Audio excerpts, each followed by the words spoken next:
Every unbreakable NFL record explained in 20 minutes. Have you ever watched an NFL highlight reel and wondered which records stand tall above the rest, seemingly immune to being broken? Today, we're counting down the greatest unbreakable records in league history, each explained in just 20 minutes. 40 points in one game. Ernie Nevers. When people talk about records that have lasted almost a century, you know it's something special.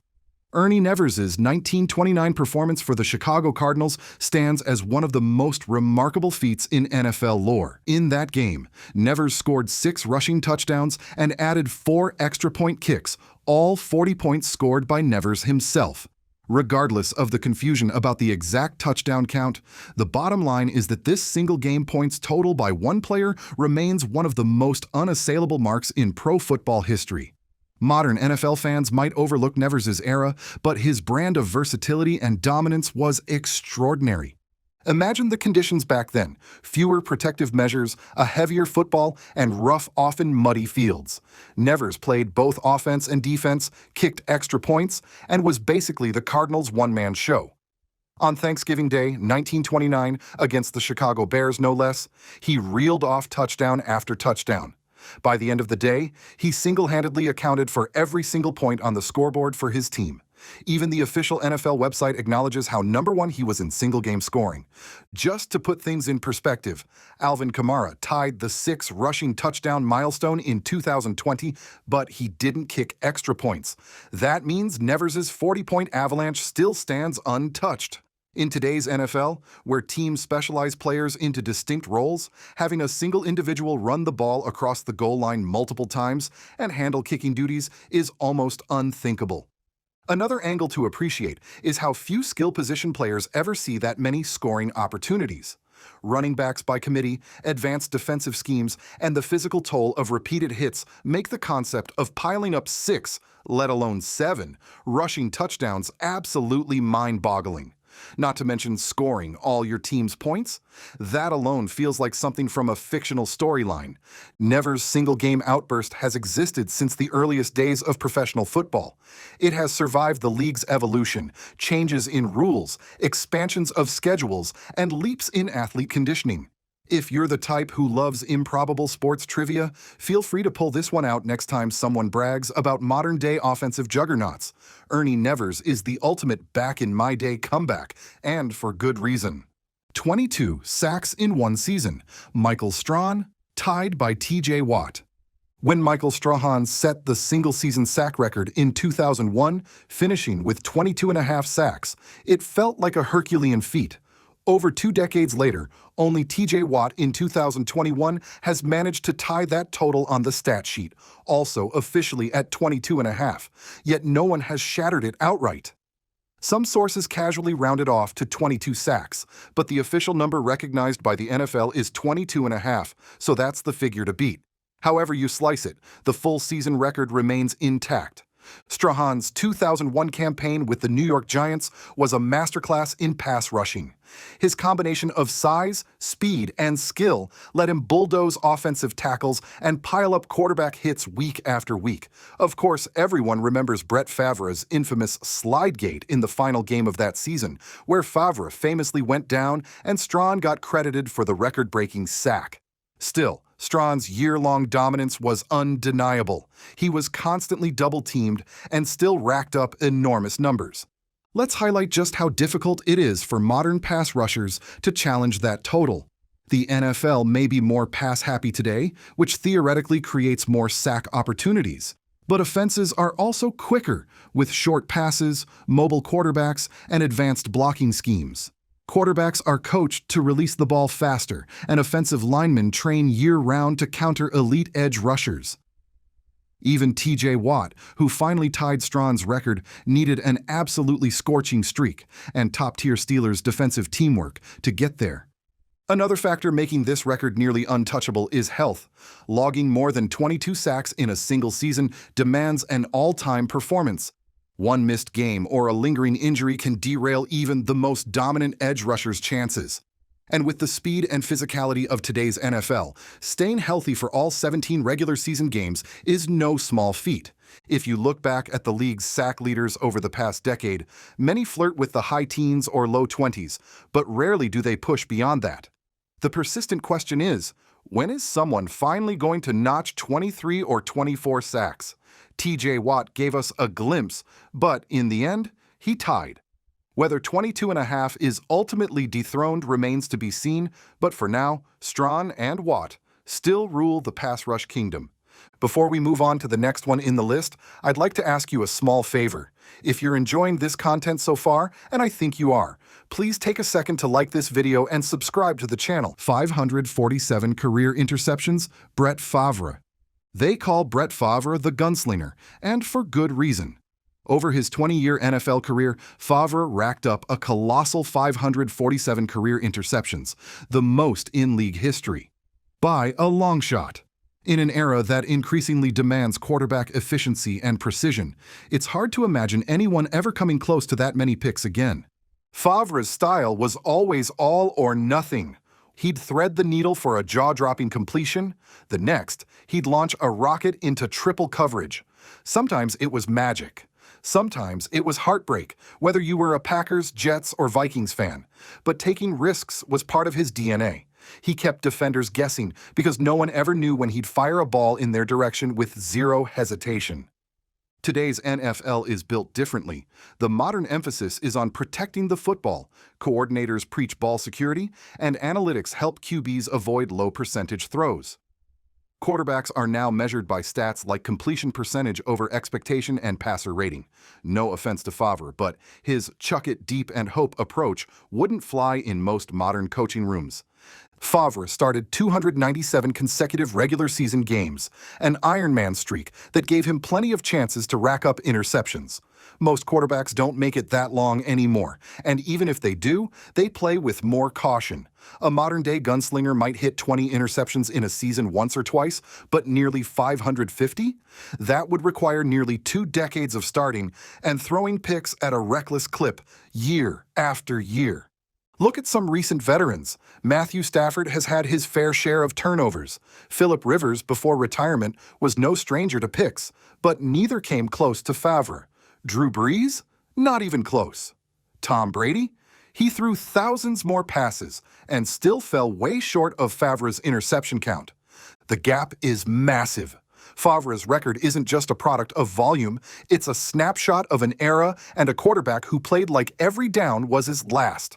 Love him or hate him, 547 interception stands as a monument to Favre's fearless and sometimes reckless brand of football.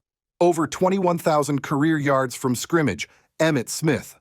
Emmit Smith is revered for his all-time rushing yardage record of 18,355, and when you add his receiving numbers, he eclipses 21,000 total yards from scrimmage. It's a monumental figure that still leads the NFL's all-time list for running backs.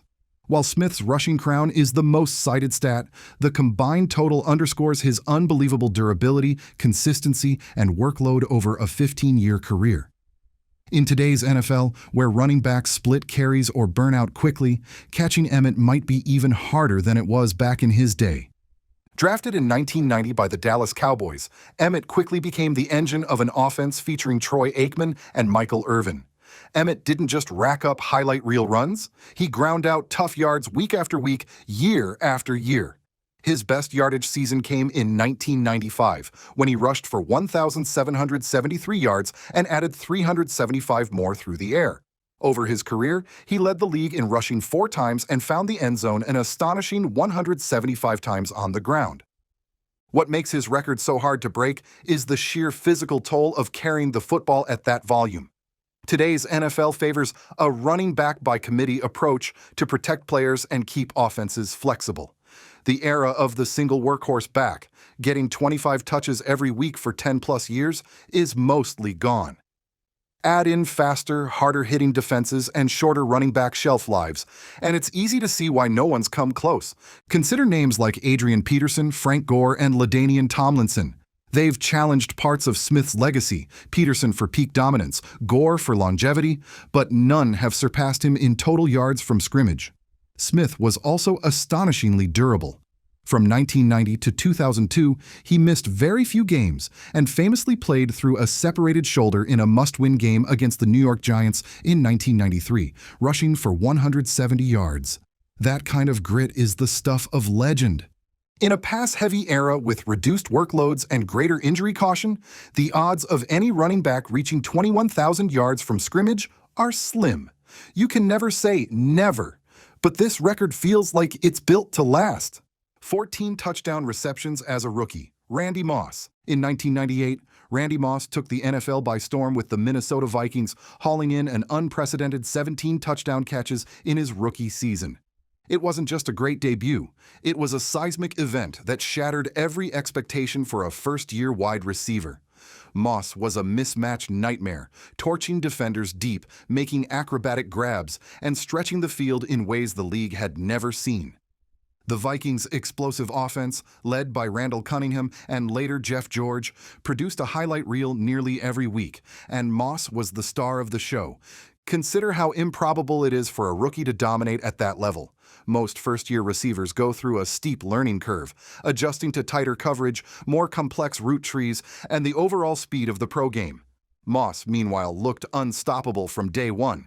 Defenses knew the deep ball was coming and still couldn't stop it.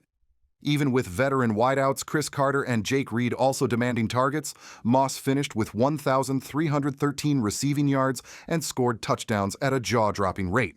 Since then, several rookie wideouts like Odell Beckham Jr., Mike Evans, and Jamar Chase have made major first-year splashes, but none have topped Moss's touchdown total. What made his record so incredible was his ability to dictate coverages and still win on contested throws. Defensive coordinators were often left helpless.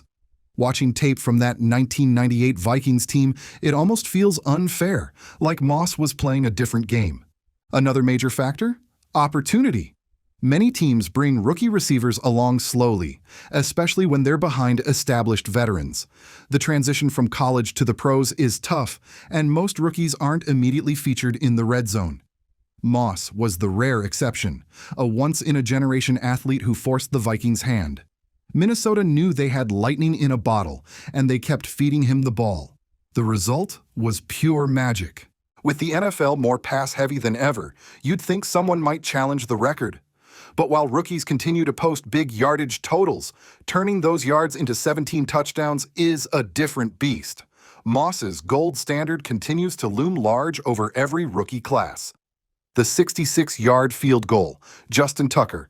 Kickers might not get the same spotlight as quarterbacks or star running backs, but Justin Tucker's 66-yard field goal in 2021 proved just how critical and spectacular special teams can be. Playing for the Baltimore Ravens, Tucker already had a reputation as one of the most accurate kickers in NFL history. Then, in a thrilling matchup against the Detroit Lions, he blasted a record-breaking field goal that bounced off the crossbar and in, giving the Ravens a last-second 19-17 victory. Field goal distances have steadily crept upward over the decades. Tom Dempsey once held the record with a 63-yarder, accomplished with a special shoe due to his partial foot, a mark that was eventually tied by several kickers and extended to 64 yards by Matt Prater in 2013. Then Tucker came along and pushed the limit to 66. Hitting from that range requires everything to go perfectly: minimal wind, a clean snap and hold, and of course monstrous leg power. Tucker's kick was the definition of clutch, a moment where everything aligned just right. So what makes 66 yards feel so unbreakable? There's a practical limit to how far one can kick a football under real game pressure. Sure, in pre-game warm-ups, some kickers can boot a 70-yarder, but that doesn't factor in a live rush, crowd noise, weather conditions, or the need to get the ball up quickly to avoid being blocked. Tucker's kick literally grazed the crossbar, a few inches shorter, and it wouldn't have counted. Yes, you may see someone attempt a 67 or 68-yarder someday, especially in a desperation situation just before halftime or at the end of regulation. But making it? That's another story. Tucker's kick came at a make-or-break moment. Try the miracle or lose the game. He nailed it and etched his name into history. Even if someone does hit a longer field goal under perfect conditions, the odds are slim. And don't forget, long attempts carry risk. A missed kick can be returned by a speedy defensive back, flipping the game on its head. Tucker's 66-yarder stands not just as a show of leg strength, but as a masterpiece of timing, execution, and confidence. 55 total touchdowns in a season. Peyton Manning. In 2013, Peyton Manning unleashed one of the most prolific offensive seasons in NFL history. Playing for the Denver Broncos, he not only threw for 5,477 yards, he also accounted for 55 total passing touchdowns, the highest single-season passing touchdown mark the league has ever seen. Yes, Tom Brady once reached 50 in 2007, and Patrick Mahomes matched that total in 2018, but no one has topped Manning's 55. What's even more impressive is how Manning did it. This was after major neck surgery that forced him to miss the entire 2011 season. Many doubted whether he'd return to elite form at all. Not only did he return, he orchestrated the Broncos' offense like a maestro. Manning's pre-snap reads were legendary. He could change a play at the line of scrimmage based on the smallest defensive cue. Surrounded by weapons like Demaryius Thomas, Eric Decker, Wes Welker, and Julius Thomas, Manning led an aerial assault that lit up the scoreboard every week. Breaking this record is brutally difficult, even in today's pass-happy NFL. 55 touchdowns in just 16 games at the time meant averaging nearly 3.5 touchdowns per game every week for an entire season. One off day, one snowstorm, or one minor injury to a key receiver, and that pace can unravel.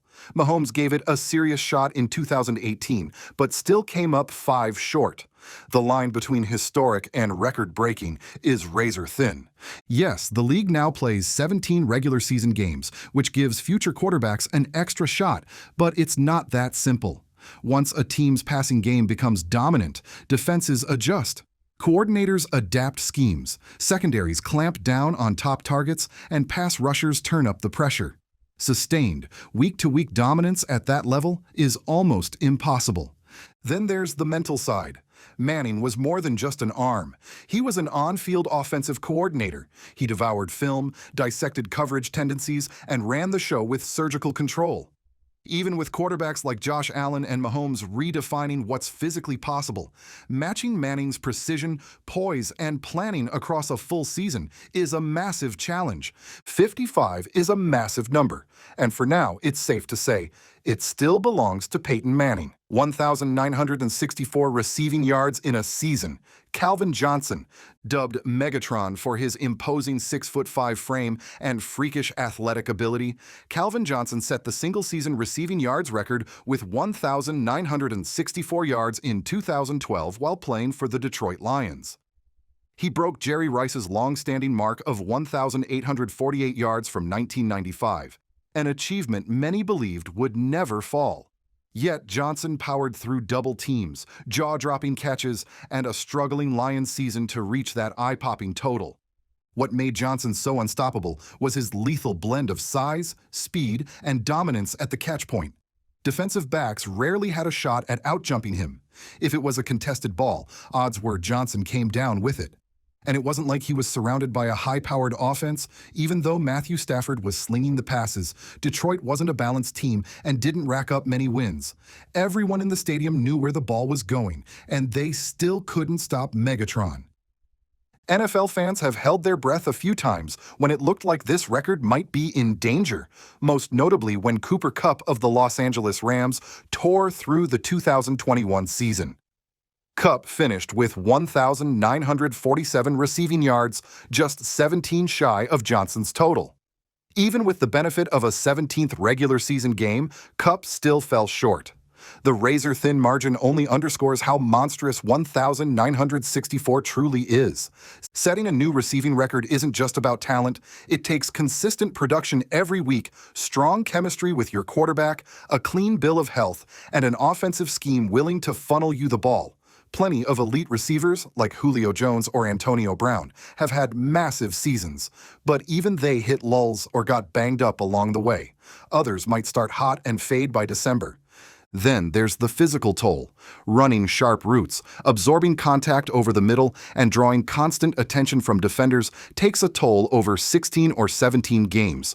Johnson himself retired at the relatively young age of 30, citing the wear and tear. The fact that he racked up such an astronomical total in a single year against modern coverage and elite cornerbacks is staggering.